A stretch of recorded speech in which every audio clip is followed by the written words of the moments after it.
بسم اللہ الرحمن الرحیم۔ السلام علیکم ناظرین، اب دیکھ رہے ہیں پروگرام حقائق میں ہوں آپ کے ساتھ فائزہ شیرازی۔ ناظرین، پروگرام کے آغاز میں سب سے پہلے ہم جو آج ایک حادثہ پیش آیا ہے اس کے بارے میں بات کریں گے۔ نوشہرہ میں دارالعلوم حقانیہ کوڑا خٹک میں دھماکہ جو ہوا ہے، مولانا حامد الحق سمیت 5 افراد شہید ہو گئے ہیں۔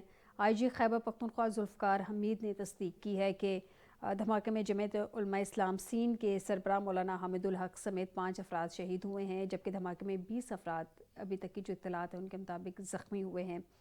ناظرین، یہ واقعے کی بارے میں بتایا جا رہا ہے کہ ریسکیو کی جانب سے بتایا گیا ہے کہ دھماکے کے نوشہرہ کے اسپتالوں میں ایمرجنسی نافذ کر دی گئی ہے، زخمیوں کو وہاں پہ منتقل کیا جا رہا ہے۔ ظاہر سی بات ہے کہ جو ابتدائی طبی امداد ہے وہ بھی دی جا رہی ہے، کچھ کی حالت بتایا جا رہا ہے کہ زیادہ خطرناک حالت ہے۔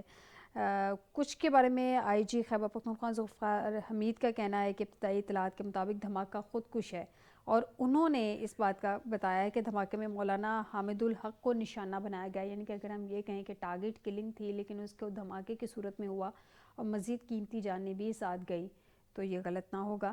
مزید تحقیقات ناظرین کر رہے ہیں، اور یہ بھی کہا جا رہا ہے کہ مختلف علاقوں میں تھریٹس موجود ہیں۔ جمعے کے لیے 25 جوان تعینات تھے سیکیورٹی کے حوالے سے، یہ بھی کہا جا رہا ہے۔ صدر و وزیر اعظم نے اس کی مذمت بھی کی ہے۔ ہم بھی جانے والے جو ہیں ان کے جو خاندان ہیں ان کے دکھ میں برابر کے شریک ہیں، اور جانے والوں کے بلندی درجات کے لیے دعا کرتے ہیں۔ ناظرین، یہ جو دہشت گردی کے واقعات ہیں، ٹارگٹ کلنگ ہے، یہ کوئی نئی بات نہیں ہے، یہ ہمیں صدیاں گزر گئی ہیں اسی سب چیز کو دیکھتے ہوئے، دہائیاں گزر گئی ہیں، معذرت کے ساتھ صدیاں کہہ رہی ہوں، دہائیاں گزر گئی ہیں اسی ساری چیزوں کو دیکھتے ہوئے۔ اور ہمارے تو پاکستان کے بعض علاقے یہ ایسے ہیں کہ جن میں بچوں نے آنکھ ہی اسی طرح کے حالات میں کھولی تھی، اسپیشلی اگر کے پی کے حوالے سے میں بات کروں، اور اب وہ جوان بھی ہو گئے ہیں اور اسی طرح کے حالات کا سامنا ہے ان کو۔ انہوں نے قبیلوں نے، قبائل کے وہاں پہ بہت زیادہ مسائل ہیں، تو ہماری حکومتوں کا فوکس اس جانب کیوں نہیں ہے؟ کیوں نہیں وہ مسائل حل کرنے پہ اس جانب زیادہ فوکس دے رہے؟ آپسی لڑائیاں ان کی کہیں ختم نہیں ہو پا رہی، آپسی ان کے مسائل ختم نہیں ہو پا رہے؟ ایوانوں میں ان کو جس وجہ سے بھیجا ہے، کیا وہاں پہ جا کے یہ اپنی ذمہ داریاں نبھا رہے ہیں؟ کیا جو ان پہ ذمہ داریاں ہیں اس طرح سے یہ اس پہ فلفل بھی کر رہے ہیں اپنی ذمہ داریاں؟ اس سب پہ بات کریں گے آج کے پروگرام میں۔ ناظرین، اس سب کے علاوہ آج جو ہے سپریم کورٹ میں آئینی بینچ کے حوالے سے 26ویں آئینی ترمیم کا جو ایک کیس تھا وہ ان کے سامنے تھا۔ ایک سوال کھڑا تھا ان کے سامنے جس پہ ابھی تک کا تو ظاہر سی بات ہے ہیرنگ ہی ہوئی ہے، دیکھتے ہیں فردر کیا اس میں ڈیٹیل سامنے آتی ہے۔ لیکن ناظرین، اس سب کے علاوہ ہم دیکھ رہے ہیں کہ بڑے میاں صاحب نے کہا کہ پاکستان کی ترقی کا سفر اس وقت تک مکمل نہیں جب تک تمام صوبے اس میں شریک نہ ہوں۔ بات بڑے میاں صاحب ٹھیک کہہ رہے ہیں، لیکن صوبوں کو شامل کرنا ہے وفاق نے، وفاق کی ذمہ داری ہے، وزیر اعظم صاحب کی ذمہ داری ہے، صدر صاحب کی ذمہ داری ہے کہ تمام صوبوں کو اس میں شامل کیا جائے، تمام صوبوں کو ساتھ لے کے چلا جائے۔ ناظرین، اس سب کے علاوہ اپوزیشن کی قومی کانفرنس کا اعلامیہ جو ہے اس پہ بھی ڈسکشن کریں گے آج کے اس پروگرام میں، اور ان کے جو مسائل تھے اس قومی کانفرنس کرنے کے حوالے سے وہ بھی زیر بحث رہے گا۔ ناظرین، کل جو تھی پی ٹی آئی رہنماؤں کی عمران خان صاحب سے وہ ملاقات نہیں ہو پائی، اس پہ بھی وہ جو ہیں کافی گلے شکوے کرتے نظر آ رہے ہیں کہ جب چاہتا ہے ملاقات کروا دیتے ہیں، جب چاہتا ہے ملاقات نہیں کرواتے ہیں۔ شیخ وقاص نے دعویٰ کیا ہے، وہ کہہ رہے ہیں مولانا فضل الرحمان کے ساتھ معاملات بہتری کی جانب جا رہے ہیں۔ شیخ وقاص نے یہ دعویٰ کیا ہے، لیکن ساتھ ہی کامران مرتضیٰ صاحب کی بھی سٹیٹمنٹ آ گئی ہے، وہ کہہ رہے ہیں کہ پی ٹی آئی کے ساتھ سڑکوں پہ آنے کا کوئی ارادہ نہیں ہے۔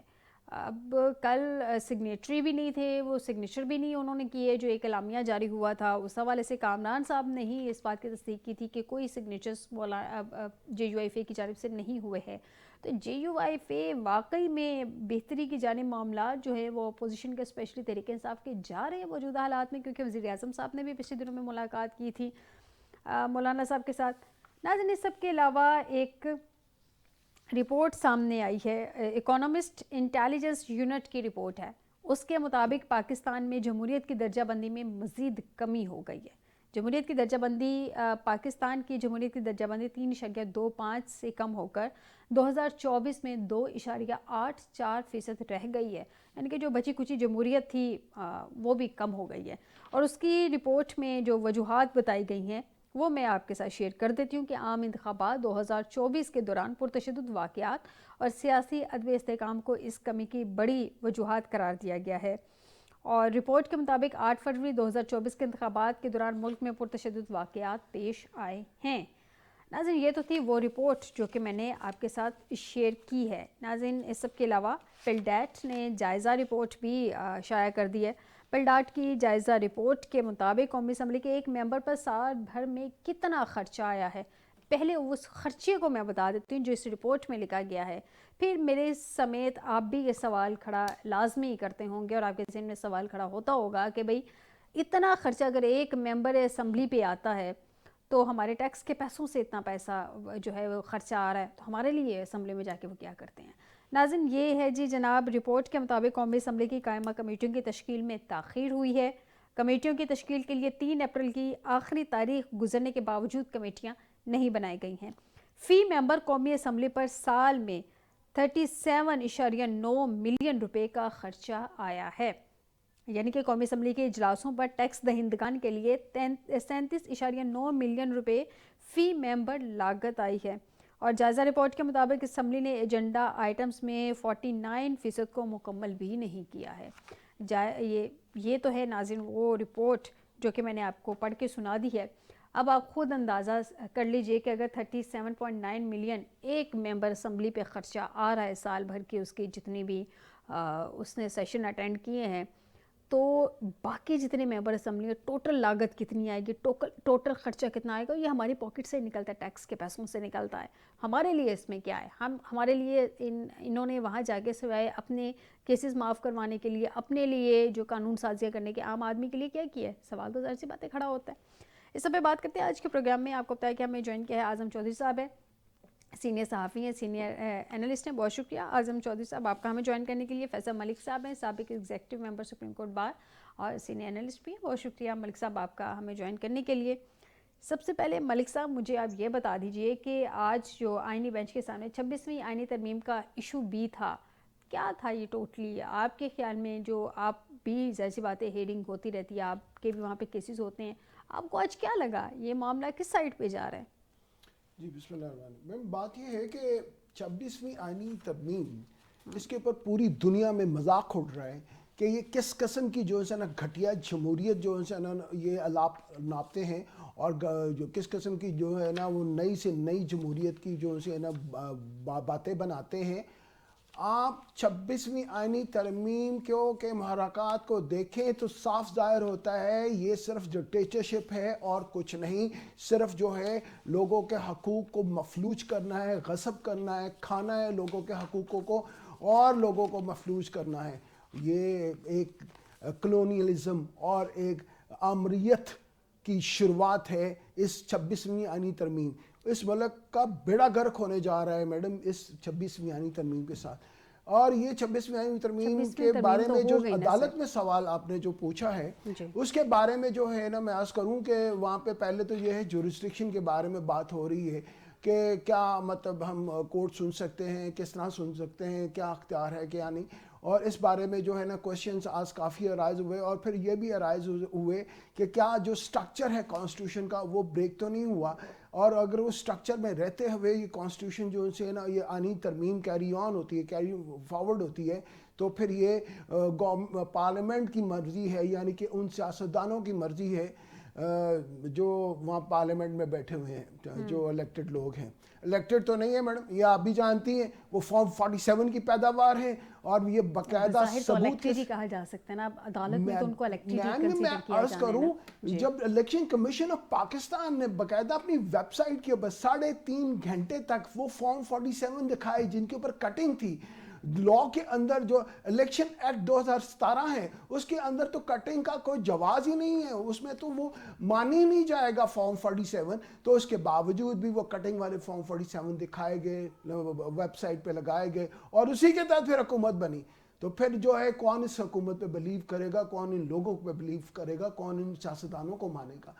سیاست میم فلاح کا نام ہے، سیاست اجتماعی فلاح کا نام ہے، سیاست جو ہے نا وہ مل جل کے ترقی کا نام ہے۔ سیاست اس طرح اس کا نام نہیں ہے کہ آپ جو ہے نا وہ پیسے جو ہے نا باندھ کے اور لوگوں کو جو ہے وہ فارم وغیرہ میں رد و بدل کر کے تو آپ پھر جو اپنی حکومت بنا لیں اور پھر اس کے بعد لوٹ مار شروع کر دیں اور اس حد تک لوٹ ماٹ کریں کہ لوگ عوام جو ہے نا وہ غریب سے غریب تر ہوتی جائے. اور یہ جو اشرافیہ ہیں یہ اشرافیہ نہیں ہیں, یہ بدماشیاں ہیں. یہ بدماشیاں جو ہے نا مزید ترقی اور مزید اپنی جیبیں بھرتے جائیں. سر یہ جو آج ہمارے سامنے خبر آئی ہے کہ سپریم کورٹ میں آئینی بینچ میں مزید 5 ججز کا اضافہ اور اس کی منظوری بھی دے دی. 5 جج, اب جو ججز کی تعداد ہے بڑھ کے 13 ہو گئی ہے. چودھری صاحب, پہلے یہ کہ پہلے ہی آئینی بینچ میں جو ججز ہیں ان کے ناموں پہ تنازع کھڑا ہو جاتا ہے اپوزیشن کی جانب سے کہ یہ سارے سیم مائنڈڈ وہاں پہ ججز ہیں جو دو ہاٹ فیورٹ دونوں سائڈ سے کنسیڈر کیے جانے چاہیے تھے, جو نیوٹرل ججز تھے ان کو تو نہ آئینی بینچ میں شامل کیا گیا, نہ ان کی کوئی بات یا جو لیٹر لکھتے ہیں ان کی بھی کوئی اس طرح سے ویلیو نہیں ہوتی ہے. اب مزید نام ہے اس میں, میرے لیے جو بڑی انٹرسٹنگ سی چیز ہے, جسٹس اشتیاق ابراہیم خان, جسٹس صلاح الدین اور جسٹس شکیل احمد, جسٹس عامر فاروق, سپریم اسلام آباد ہائی کورٹ کے جو جج جو ابھی ریسنٹلی اپوائنٹ ہوئے ہیں سپریم کورٹ میں, ان کو بھی آئینی بینچ میں شامل کر دیا گیا. اور جو 2 موسٹ سینئر سپریم کورٹ میں ججز بیٹھے ہوئے ہیں, ایک میں ایک سینئر پیونی جج ہیں اور جسٹس منیب صاحب ہیں, ان کو کیوں نہیں شامل کیا جا رہا آئینی بینچ میں سر؟ بسم اللہ الرحمن الرحیم. بہت شکریہ فائزہ. دیکھیں پاکستان کے اندر آپ ابھی انٹرو میں کہہ رہی تھی کہ تنزلی ہو رہی ہے مختلف شعبوں کے اندر. جی, کون سا شعبہ رہ گیا ہے کہ جس میں ہماری تنزلی نہیں ہوئی اب تک؟ آپ جو دیکھیں, انصاف کو اگر آپ دیکھتے ہیں تو ہم شاید دنیا کے جو اعداد و شمار میں آخری نمبر ہوگا وہ پاکستان کے پاس ہوگا. آپ فریڈم آف ایکسپریشن کریں تو وہ آپ اور میں بہتر جانتے ہیں کہ جس قدر ہماری زبان بندی کر دی گئی ہے, میرا نہیں خیال کہ دنیا میں کہیں بھی صحافیوں کی, میڈیا کی اس قدر زبان بندی کی گئی ہو. اور آپ کو ایسی مثالیں بھی نہیں ملیں گی کہ صحافیوں کو قتل بھی کیا جائے, صحافیوں کے خلاف مقدمات بھی درج کیا جائے, صحافیوں کو ملک بدر بھی کیا جائے, اور جو پھر بھی نہ مانے اس کے خلاف درجنوں مقدمات مختلف صوبوں مختلف شہروں میں درج کر دیا جائے. اور ابھی حالیہ آپ دیکھیں ہمارے بہت سارے کولیگز ایسے ہیں جن کے ٹی وی شو بند کر دیے گئے, جن کی زبانیں بند کرنے کے لیے ان ٹی وی جو میڈیا ہاؤسز ہیں ان پہ دباؤ ڈالا گیا. اور دوسری جانب ہمارے میڈیا کو قابو میں رکھنے کے لیے آپ نے دیکھا ہے 60 صفحات کے اشتہارات دیے جا رہے ہیں تاکہ میڈیا مالکان وہ اس کے اوپر نہ بات کرے. اب دیکھیں ابھی بتا رہے تھے وکیل صاحب کہ 26ویں آئینی ترمیم, 26ویں آئینی ترمیم فیصل ملک صاحب بہتر جانتے کیوں لائی گئی. اصل میں جوڈیشری کو انڈرمائن کرنے کے لیے ایک بہت بڑا ٹول تھا 26ویں آئینی ترمیم. مقصد یہی تھا کہ عدلیہ کو اتنا کمزور کر دیا جائے کہ عدلیہ ایک کٹھ پتلی بن جائے. عدلیہ پہلے بھی کوئی اتنی اچھی صورتحال نہیں تھی پاکستان میں, لیکن اس موجودہ دور کے اندر آپ سب سے پہلے تو یہ دیکھیں کہ وہ کون سی ایسی ترمیم ہے جس کو لانے کے لیے آپ کو غیر قانونی اور غیر آئینی حربے استعمال کرنے پڑے, آپ کو اراکین اسمبلی کو اغوا کرنا پڑے, آپ کو ان کے گھروں پہ چھاپے مارنے پڑے, آپ کو ان کی فیملیز کے اوپر دباؤ ڈالنا پڑے, پھر آپ ایک ترمیم کریں. اس جو ترمیم غیر قانونی طریقے سے بنائی جائے گی اس کے مقاصد واضح ہو جاتے ہیں کہ وہ کسی اچھائی کے لیے, وہ عوام کے لیے یا اس ملک کی بہتری کے لیے نہیں ہے. وہ موجودہ رجیم, موجودہ حکومت ان کے صرف اپنے مقاصد حاصل کرنے کے لیے. لیکن انفارچونیٹلی ان لوگوں نے صرف عدلیہ کو کمزور نہیں کیا, ان چیزوں سے اگر آپ بغور اس کو دیکھیں 26ویں آئینی ترمیم کو, تو پارلیمان بھی بہت شدید طریقے سے کمزور ہوا ہے. پارلیمان کی اپنی حیثیت جو ہے وہ اس وقت بہت کمزور ہے. آپ دیکھیں کہ پارلیمان کے اندر پولیس گھستی ہے, پارلیمان کے اندر اراکین اسمبلی کو وہاں سے پکڑ دھکڑ کی جاتی ہے, تو کیا اس کا نتیجہ نکلتا ہے؟ سپیکر صاحب جو ہے وہ کہتے تو ہیں کہ ہم کاروائی کریں گے, آج کے دن تک جن لوگوں نے پارلیمان کے اوپر باوردی وہاں پہ دھاوا بولا تھا کیا کوئی کاروائی کر سکے ہیں؟ اس کے بعد آپ سینٹ کی طرف آ جائیں کہ سینٹ کی کمزوری اپنی جگہ پہ ایک میں سمجھتا ہوں کہ وہ انتہائی شرمناک ہے, وہ کہ ایک پروڈکشن آرڈر جاری ہوتے ہیں, وہ اجاز چودھری پی ٹی آئی کے سینیٹر, جی بالکل, اور کے باوجود اس پہ عمل درآمد نہیں ہوتا. تو جو چیئرمین سینٹ ہے یوسف رضا گیلانی صاحب وہ ایک احتجاج کا وہ اندیا دیتے ہیں جی کہ میں احتجاجاً اس وقت تک اجلاس کی یہاں پہ چیئر نہیں کروں گا جب تک کہ یہ پروڈکشن آرڈر پہ عمل درآمد نہیں ہوتا. جی. تو کیا ہوا اس کا؟ آج تک عمل درآمد ہوا ہے اس پہ؟ نہیں ہو سکا. تو یہ سمجھتے ہیں کہ پارلیمنٹ کو مضبوط کرنا تھا, انہوں نے اپنے ہاتھوں سے پارلیمنٹ کو اتنا کمزور کر دیا. یہ آج ہاتھوں سے لگائی گانٹیں یہ دانتوں سے کھولیں گے یہ پھر بھی نہیں کھلیں گی. اور اب جن ججز کو تعینات کیا جا رہا ہے, جس طریقے سے سپریم کورٹ کو پہلے 2 حصوں میں تقسیم کیا گیا, ایک آئینی اور ایک سو کارڈ آئینی, یہی میں کہہ سکتا ہوں, غیر آئینی تو کہنے کی میری جرت نہیں ہے. تو ایک چیف جسٹس جو ہے وہ سپریم کورٹ کے ایڈمنسٹریٹو معاملہ چلا رہے ہیں, ایک جج صاحب جو ہے وہ آئین کے معاملہ چلا رہے ہیں, اور باقی ججز کو یہ سمجھ نہیں آ رہی کہ جو کیس ان کے پاس لگتا ہے, جو جس کیس کی انہوں نے سماعت کرنی ہے, کیا وہ آئینی ہے یا غیر آئینی ہے. پہلے اس پہ ان کو رائے چاہیے ہوتی ہے کہ آئینی رائے. دوسری بات یہ ہے کہ جب یہ آئینی بینچ بنایا گیا تھا اس کے کچھ ایس او پیز طے کیے گئے تھے کہ اس کے اندر سینئر ججز کو وہاں پہ بٹھایا جائے گا. لیکن وہاں پہ معیار کیا ہے؟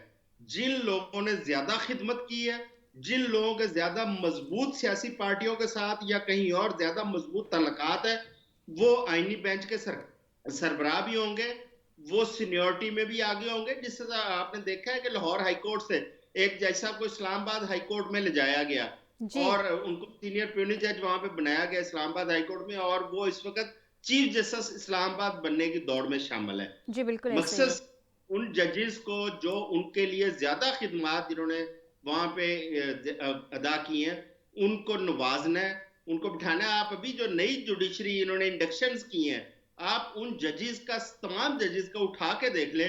کچھ ججز ایسے ہیں جو سیاسی پارٹیوں کے ساتھ جن کے بڑے گہرے روابط, جو جن کے بھائی رشتہ دار وہ کہیں نہ کہیں سرکاری عہدوں پر بیٹھے ہیں, یا وہ ان ججوں کا کردار یہ ہے کہ انہوں نے اپوزیشن کو سمیش کرنے کے لیے اس حکومت کا بھرپور ساتھ دیا اور اس کی خدمات کے ان کو نوازا جا رہا ہے. تو ایک ایک جج کا کیا نام لیں, یہاں پہ پوری آپ جتنی لسٹ ہے آپ پوری لسٹ کو کنگال لیں, آپ کو کہیں نہ کہیں ہر جج کے ساتھ ایک سٹوری جڑی ہوئی ملتی ہے. اب ان ہو چکی ہے. آپ دیکھیں کہ اتنا کچھ کرنے کے باوجود نہ ملک بڑھ پا رہا ہے, نہ ملک کی اکانومی میں کوئی بہتری آ پا رہی ہے. مقصد کیا سب کچھ کرنے کا؟ صرف اپنا اقتدار یا عوام کے حقوق کا بھی انہوں نے تحفظ جو کرنا تھا, جس کا انہوں نے حلف اٹھایا تھا, کیا اس جانب بھی ان کی توجہ ہے؟ بالکل نہیں.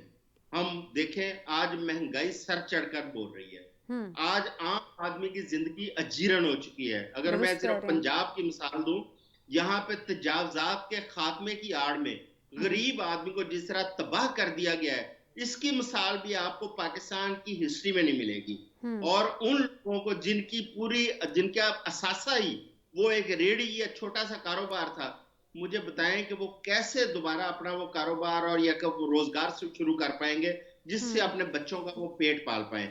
اب عام آدمی جو ہے نہ وہ بجلی کے بل دینے کے قابل ہے, نہ وہ صحت کے اپنے علاج کروا سکتا ہے, نہ وہ گھر میں راشن ڈال کے اپنے بچوں کو اس رمضان کے اندر عزت کے ساتھ سحری یا افطاری کرا سکتا ہے. کیا کسی حکومت یا کسی پارٹی نے اس جانب توجہ دی یا بات کی اس جانب؟ درست کہہ رہے ہیں چودھری صاحب, میں آپ کی بات سے ایگری کرتی ہوں. میں خود بھی یہ اپنے پروگرامز میں بارہا ڈیبیٹ کر چکی ہوں کہ عام آدمی کے لیے کیا کیا جا رہا ہے. عام آدمی کو تو بیسک فوڈ بکٹ جو ہے, جو ضروریات زندگی ہیں, وہ بھی اس کی پہنچ سے دور ہوتی جا رہی ہیں. لیکن چودھری صاحب, عظمہ بخاری کلیم کر رہی ہیں, وہ کہہ رہی ہیں پنجاب حکومت کی کارکردگی کچھ لوگوں کو ہضم نہیں ہو پا رہی. ان کے نزدیک جو انہوں نے ہمیشہ اخبارات میں اشتہارات دیے جاتے ہیں, اب یہ جو اخبارات کا 60 پیجز کا آپ بتا رہے ہیں, یہ خبروں کی صورت میں اشتہارات ہیں. میں نے تو ایٹ لیسٹ پہلی دفعہ دیکھا ہے کہ خبروں کی صورت میں کوئی اشتہارات پورے پیج کے آ جاتے ہیں. مطلب عام آدمی دیکھنے والے کو, جس کو ہم صحافی ہیں ہمیں پتہ ہے کہ یہ اشتہار ہے, لیکن دیکھنے والوں کو تو نہیں پتہ ہوگا نا. عام آدمی جو سادہ لوگ ہے, جو اخبار پڑھتا ہوگا کہ یہ اشتہار ہے یا خبر ہے, وہ تو یہ سمجھتا ہوگا کہ یہ خبر جو ہے یہ اخبار مالکان نے لگائی ہے یا انہوں نے تحقیق کے بعد یہ خبر لگی ہے اخبار میں. فائزہ دیکھیں, مجھے 32-33 سال اس پروفیشن کے ساتھ وابستگی میری ہو گئی ہے, اور میں کچھ ذمہ داریاں بھی ایسی رہی کہ میں الیکشن بھی کنٹیسٹ کرتا تھا. اپنی صحافی کمیونٹی کی جتنی میری حیثیت اوقات میں خدمت بھی کرتا رہا ہوں. دیکھیں مجھے آج افسوس ہو رہا ہے کہ میں کس پروفیشن کے ساتھ جڑا ہوں جہاں پہ کوئی کسی قسم کے کوئی ایتھکس ہی نہیں ہے. یہ ایک ایسی سروس تھی جسے ہم خدمت سمجھتے تھے, جسے ہم سمجھتے تھے کہ یہ ایک روزگار سے زیادہ یہ ہے کہ ہمارا وہ فریضہ ہے کہ ہم نے حقائق عوام تک پہنچانے ہیں. لیکن درست کہہ رہے آج مجھے افسوس ہو رہا ہے کہ نہ ہم حقائق عوام تک پہنچاتے ہیں. آج ٹی وی اور اخبارات کے اوپر جو کنونشنل میڈیا ہے, آپ دیکھیں عوام کا بالکل اعتماد ختم ہو چکا ہے. اس کی وجوہات یہی ہیں کہ جو اخبارات کے اندر جس قسم کے اشتہار چھپے ہیں, اس سے چند روز پہلے بھی ایک اشتہار چھپا تھا, آپ نے شاید وہ بھی دیکھا ہو, اور اس کے بعد جو 2 دن پہلے ایک سپلیمنٹ چھپا ہے 60 صفحات کا, وہ بھی انتہائی شرمناک تھا. یہاں پہ صحافت کا جنازہ نکال دیا گیا ہے, اور اس جنازہ نکالنے میں یہ صرف حکومت شامل نہیں ہے. میں سمجھتا ہوں کہ ہمارے وہ میڈیا مالکان جو اس وقت انہیں صحافت سے زیادہ اپنے کاروبار عزیز ہے, یا صحافت سے زیادہ انہیں اپنے مفادات عزیز ہیں, وہ بھی شامل ہیں. اگر وہ نہیں یہ وزن اٹھا سکتے تو وہ اس کام میں مت آئیں. وہ یہ ان کا کام نہیں ہے. جو صحافی یا جو میڈیا آنرز یہ کام کر سکتے ہیں ان کو کرنے دیں. آپ اپنے کاروبار کو تحفظ دینے کے لیے نئے نئے ادارے کھول رہے ہیں, اخبارات کھول رہے ہیں, ٹی وی کھول رہے ہیں, پھر آپ میں اتنی ہمت اور جرت نہیں ہوتی کہ آپ غلط کے سامنے سٹینڈ کر سکیں اور غلط کو روک سکیں. آپ کو صرف پیسے چاہیے, پیسے لے کے آپ 60 صفحات کے جب سپلیمنٹ چھاپیں گے تو پھر عوام آپ کا اخبار کیوں پڑھے گا. اور درست کہہ ان رہے ہیں. چیزوں سے کبھی بھی آپ یہ توقع نہ رکھیں کہ ان چیزوں کے ساتھ کسی کی کارکردگی بہتر ہو سکتی ہے. اشتہارات سے کارکردگی بہتر نہیں ہوتی. اور یہ بھی آپ کو بتا دوں کہ پاکستان کے اندر سپریم کورٹ کے 2 فیصلے ایسے موجود ہیں, قاضی فائز عیسیٰ صاحب کا اور جسٹس منصور علی شاہ صاحب کا. یہ 2 فیصلے ہیں کہ کوئی بھی سیاستدان اپنی تصویر کسی اشتہار کے اوپر نہیں لگا سکتا. سرکاری پیسے جو آپ کے اور میرے ٹیکس کے پیسے ہیں, ان پیسوں کو اپنی تشہیر کے لیے استعمال نہیں کر سکتا. اگر کسی کو وہ فیصلوں کی کاپیز چاہیے تو میں مہیا کر سکتا ہوں. لیکن چودھری صاحب میں چودھری صاحب یہی بات میں چلے میں ملک صاحب سے جان لیتی ہوں. ملک صاحب یہ جو فیصلے موجود ہیں یہ نالج میں تو ہیں, لیکن ہم دیکھ رہے ہیں کہ یہ جو اسپیشلی پنجاب گورنمنٹ کی میں بات کروں گی, پچھلی دفعہ جو رمضان راشن دیا گیا تھا اس پہ بڑے میاں صاحب کی تصویر لگی ہوئی تھی, حالانکہ کہا یہ گیا تھا کہ یہ راشن پنجاب گورنمنٹ کی جانب سے دیا گیا. تو جب گورنمنٹ دے رہی تھی تو بڑے میاں صاحب کی اس پہ پکچر کیا کر رہی تھی.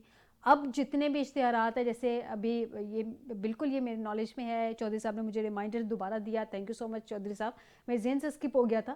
لیکن یہ ابھی جو اشتہارات کی صورت میں خبریں چھپی ہیں اخبارات میں, ان میں تو بڑی بڑی تصاویر لگی ہوئی ہیں. ملک صاحب جی میں بات جو چودھری صاحب نے بہت اچھی بات کی, اور اس کے بارے میں یہ دونوں کیس جو ہے نا جسٹس منصور علی شاہ کے اور جو قاضی فائز عیسیٰ کے, جب چیف نہیں بننا تھا اس سے پہلے جو ہے نا اس نے بڑے اچھے فیصلے کیے, کیونکہ اس نے چیف بننا تھا نا, چیف بن کے تو اس نے جو ملک کا بیڑا گرک کرنا تھا. جو پہلے فیصلے تھے وہ یہی تھے کہ اس میں انصاف جھلکتا تھا. بڑا کلیئرلی انہوں نے بڑی ریزننگ اور جسٹیفیکیشنز کے ساتھ یہ بات کی ان فیصلوں کے اندر. یہ رپورٹڈ ججمنٹس ہیں کہ یہ پبلک ایکسچیکر کے پیسے ہیں, یہ ہمارے ٹیکسوں کے پیسے ہیں. ہم اگر دوائی بھی کھاتے ہیں, ہم اگر کھانا بھی کھاتے ہیں, ہم اگر ایک جگہ سے دوسری جگہ ٹریول بھی کرتے ہیں, اپنے بچے تک پڑھاتے ہیں نا, اس میں بھی ٹیکس دیتے ہیں. ہر چیز میں ہم ٹیکس دیتے ہیں, ٹھیک ہے نا میم. ان ٹیکسوں کے پیسوں کو آپ یہ سدان کلیکٹ کرتے ہیں, اور انہوں نے پاکستان کی ملک کی جو ہے نا وہ بہتری کے لیے خرچ کرنے ہوتے ہیں. یہ ان کی ذمہ داری ہے. لیکن انفارچونیٹلی یہ لوگوں کو غریب جو ان سے نا کر کے پھر ان کو وہ جو دیتے ہیں بکٹ باسکٹ جو مفت چیزوں کی, اس کے اوپر اپنے اشتہارات لگا کے دیتے ہیں تاکہ یہ ہم دے رہے ہیں. یہ توقع کہ یعنی کہ ہم انداتا ہیں. میم ان کو انداتا بننے کا اتنا شوق ہے, لوگوں کو یہ باور کرایا جائے کہ بس ہم اگر نہیں ہیں تو تم لوگ بھوکے مر جاؤ گے. ان کا یہ مطلب ہے میم. یہ اس لیے یہ ججمنٹس 2 آئی تھی, لیکن انفارچونیٹلی ججمنٹ تو آ گئی, فیصلہ ہو گیا. فیصلے کے اوپر عمل درآمد کس نے کرنا ہے؟ فیصلے کے اوپر عمل درآمد گورنمنٹ نے کرنا ہے. اگر گورنمنٹ بھی جو وہی بیٹھے ہیں, جو وہ بندے جو ہے نا وہ میاں صاحب کے سکے بھائی ہیں, تو وہ لازمی بات ہے منع تو نہیں کریں گے نا کہ آپ راشن پیکج کے اوپر نواز شریف کی یا اس کی مریم نواز کی جو ہے تصویر لگا کے جو ہے نا وہ بانٹیں. جی چودھری صاحب, جی چودھری صاحب ایک پوائنٹ یہاں پہ دوں گا کہ میاں صاحب کے سگے بھائی شہباز شریف صاحب کو اسی چیز پہ جرمانہ کیا تھا سپریم کورٹ نے، اور انہوں نے 40 لاکھ روپے جرمانہ بھی جمع کروایا ہوا ہے اپنی فوٹو چھاپنے پہ اشتہارات کے اوپر. جی بطور وزیر اعلیٰ ان کو جو ہے نا اس کے اوپر جو ہے وہ باقاعدہ جرمانہ ہوا تھا، اور انہوں نے باقاعدہ جرمانہ، چوہدری صاحب آپ نے بالکل صحیح کہا، انہوں نے جرمانہ جمع کروایا تھا. لیکن یہ اس وقت کی بات ہے جب تھوڑی بہت جو ہے نا یہاں پہ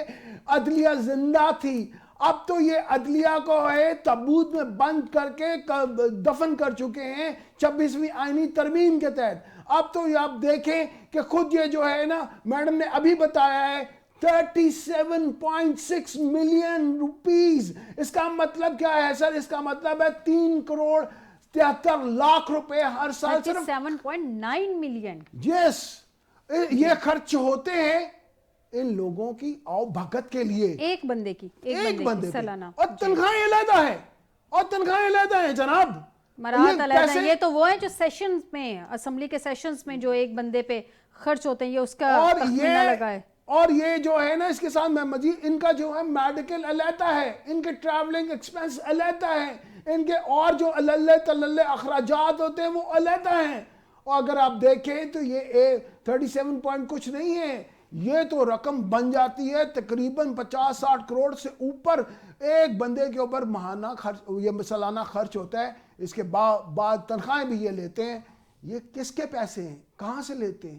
یہ عوام کے پیسے ہیں، یہ ہمارے پیسے ہیں. یہ ایک غریب آدمی جو اپنی بیمار بیوی کو یا اپنے بچے کو اگر دوائی بھی لا کے دیتا ہے نا تو اس میں بھی ٹیکس ہے، اس میں بھی حکومت کا ٹیکس کا پیسے ہیں. کوئی بندہ اگر بچہ اگر جو ہے نا اپنے گھر میں رات کا ایک چھوٹے سے بلب میں بیٹھ کے اگر پڑھ رہا ہے اس میں بھی ٹیکس ہے. وہ یہ سارے پانی کی بوٹل میں بھی ٹیکس ہے. مجھے یہ بتائیے ملک صاحب کہ یہ جو 5 نئے ججز کو شامل کیا گیا آئینی بینچ میں، اس میں جسٹس عامر فاروق صاحب، یہ تو ابھی ججز زیادہ تر تو وہ ہیں جو ریسنٹلی اپوائنٹ ہوئے ہیں سپریم کورٹ میں، تو موسٹ سینئر کو کیوں نہیں اپوائنٹ کیا جا رہا؟ یہ جو ابھی آئے ہیں وہ تو جونیئر ججز ہیں نا، تو ان کو کیوں بیچ میں شامل کیا جا رہا ہے؟ میڈم یہ کیا ضرورت کیا پیش آ گئی تھی؟ پہلے 7 ججز تو ہیں بینچ میں. یہ جو 26ویں آئینی ترمیم ہے اسی کا یہ شاخسانہ ہے، اسی کا یہ نتیجہ ہے. یہ لائی اس لیے گئی تھی کہ جوڈیشری کو مزید کرپل کیا جائے. میرا پوائنٹ یہ ہے کہ سارے ججز کو اگر آپ اٹھا کے آئینی بینچ میں شامل کر دیں گے تو جو پھر دوسرے کیسز دیکھنے والی، اب میں اب اس کو بالکل چودھری صاحب کی طرح غیر آئینی تو بالکل نہیں کہوں گی، جو دوسرے کیسز ہیں ان کے لیے کیا ججز رہ جائیں گے؟ کتنے ججز رہ جائیں گے؟ دیکھیں میم، بات یہ ہے کہ اگر آپ جو ہے سٹرکچر سپریم کورٹ کا دیکھیں یا اس کی ایویلویشن کریں کہ یہ سپریم کورٹ کے ججز جو ہے نا کیا ہیں، تو کانسٹیٹیوشن کی پہراداری، کانسٹیٹیوشن کو پروٹیکٹ کرنا اور کانسٹیٹیوشن کو امپلیمنٹ کرنا، یہ ہے اولین فرض سپریم کورٹ کا. اور سپریم کورٹ کا ہر جج جو ہے نا وہ آئینی جج ہے.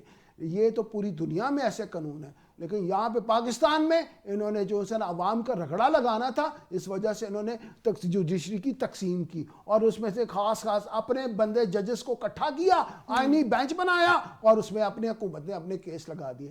یہ پہلی دفعہ جوڈیشل ہسٹری میں ایسا ہوا ہے کہ آپ جو ہے نا ملزم جس کے خلاف کیس ہو وہ خود اپنا جج منتخب کرے، وہ خود جو ہے نا یہ کہے. لیکن ٹھیک ہے آپ کی بات درست ہے. میں ذرا شارٹلی میرے ایک اور سوال کا جواب دے دیں، پھر میں چودھری صاحب سے بھی اسی سوال کا جواب لوں. آئینی بینچ میں ججز شامل کرنے کے طریقہ کار طے کرنے کا مطالبہ یہ تحریک انصاف کی جانب سے ذرائع کے مطابق سامنے آ رہا ہے. یہ بات میں بھی ایگری کرتی ہوں کہ آئینی بینچ میں کون سے ججز ہوں گے یہ اختیار سربراہ آئینی بینچ کے پاس نہیں ہونا چاہیے. جی میم، یہ باقاعدہ طور پہ یہ اختیار جو ہے نا وہ ہونا چاہیے چیف جسٹس، اور اس کے بعد وہ چیف جسٹس کی جو کمیٹی ہے جس میں پیونی جج بھی ہیں اور جو 3rd سینئر موسٹ جج ہیں، جس طرح قانون ہے اس کا سو موٹو کا، اس کے مطابق یہ جو ہے نا اختیار ہونا چاہیے. پریکٹس اینڈ پروسیجر کمیٹی، جی پریکٹس پروسیجر کمیٹی، اس کو یہ کام کرنا چاہیے. لیکن پاکستان میں قانون کہاں ہے؟ مجھے یہ بتائیے. قانون کی عمل درآمد کو چھوڑے، یہاں پہ تو قانون اس حد تک ناپید ہے. جی پریکٹس اینڈ پروسیجر کمیٹی کے پاس یہ اختیار ہونا چاہیے. یہ واقعی آئینی بینچ کے سربراہ کے پاس نہیں ہونا چاہیے. میں یہی سوال اعظم چودھری صاحب آپ کے لیے چھوڑتی ہوں، لیکن مجھے ایک بریک پہ جانا ہے. بریک سے ناظرین واپس آتے تو چودھری صاحب سے اسی سوال کا جواب لیں گے کہ جن کے کیسز ہیں انہی کے وہی اسی کمیٹی میں شامل ہیں، انہی کے نامزد کردہ ججز کے پاس انہی کے کیسز جائیں گے، تو پھر اس سے ریزلٹس کیا آئیں گے, فیصلے کیا آئیں گے وہ ایک کیا کلک کے ہمیں بعد؟ آئیں گے نا اس وجہ سے میم